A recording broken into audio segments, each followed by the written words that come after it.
Yeah, excited to be here. Man, let me ask you guys something real quick. You know, like when you're outside and the sun is like super bright, you don't have your sunglasses on, you kind of gotta squint a little? Yeah, I don't. It's great, because when people want to throw sand in my eyes, I'm just like, the percentages are lower. Like a stupid cocky guy, you know? A lot of things bother me. You could Google this one after. In Taiwan, we speak Mandarin, okay? The word that describes the male in Mandarin is xiao niao. In direct translation, little bird. Little bird? You could have named it anything. I don't know, maybe a regular sized bird.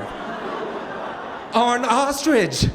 Or like an eagle. Caw-caw! Whatever, you know? Other people don't gotta know the size of the bird. Let them find out.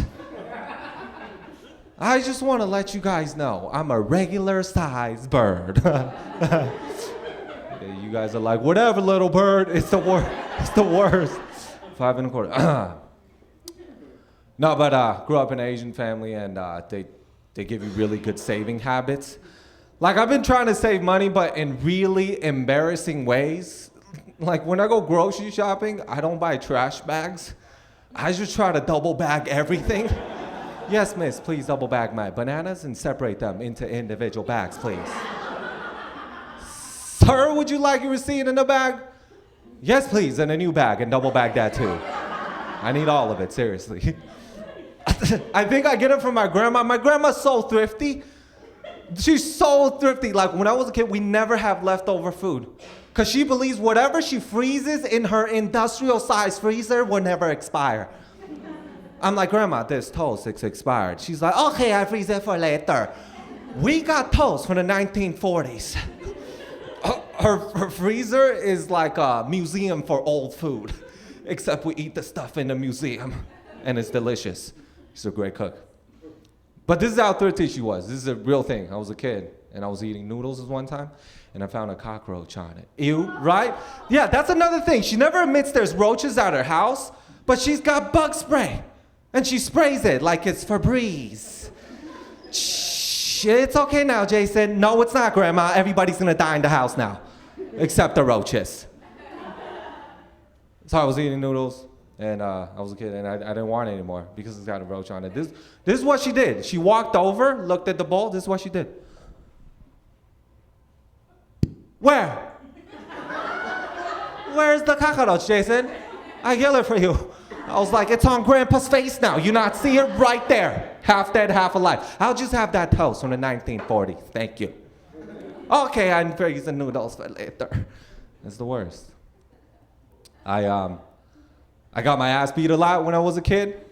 I did, but by my parents. But they will always try to justify it and try to make me the bad guy. Like, they'll tell me all the time, we beat you because we love you. Like, try to make me feel guilty for not appreciate the beatings. Like, you know what's the worst? The worst is that you can't tell Mom somebody beat you up after school when she's the one doing it. And you can't tell Dad either, because he's just waiting to be tagged in. You can't tell the teachers, first of all, they beat you too. And if you tell the teachers that your parents beat you, they're just gonna be like, oh, that's great that your parents is involved in your academics. It's the worst thing, but all the kids get the same thing. It's just a matter of like what tools they use to beat you. Like, a lot of Asian parents, their tools is whatever they're wearing on their feet that day, just fast. You know what I mean? Did you see that? No, you didn't, because it's too fast. Boom, long range. It's versatile. But all the kids get the same thing. Like, this one time I was showing my cousin, there's like bruises on my butt. And yeah, and then he took off his shirt, and there's just big bruises and big marks. And I start to feel really sad, because I'm like, oh my God, his mom loves him more. He got jealous, you know? So ask him, and what did you do exactly? But all the kids get the same thing. But what really sucks is that you can't fight back either, because you're too small, right? But this one time I got super excited. My dad's car got towed, right? And I went out to him. He's super stopped. I went out to him and I was like, hey, Dad, remember when you took my toy car away? Well, now you know how it feels, sucker. You can't just leave them anywhere you want to, remember? Definitely gonna tell mom, screw you. And then I ran as fast as I could. But mid-run it dawned on me, I still gotta go home to get my ass beat. Because my home is really his home. But that's how I got to America. That is really how I got to America, because they're just like, we're too tired of beating you, we're gonna send you to a military school. And I'm like, no, not military school. But then I loved it. I ended up loving it, because on the first day I found out, teachers don't beat you here. It's the best. Compared to home, it was like a resort. Like my parents still didn't know. They're like, you're gonna eat there and sleep there, Jason. I'm like, oh my God, it's all inclusive. The worst they do to you is make you do push-ups. So your punishment is to get healthy. You're talking too much, now get healthy. Oh my God, this is amazing. I'm gonna get buff, go home, beat my dad's ass. All right guys, thank you so much. My name is Jason Cheny, give it up.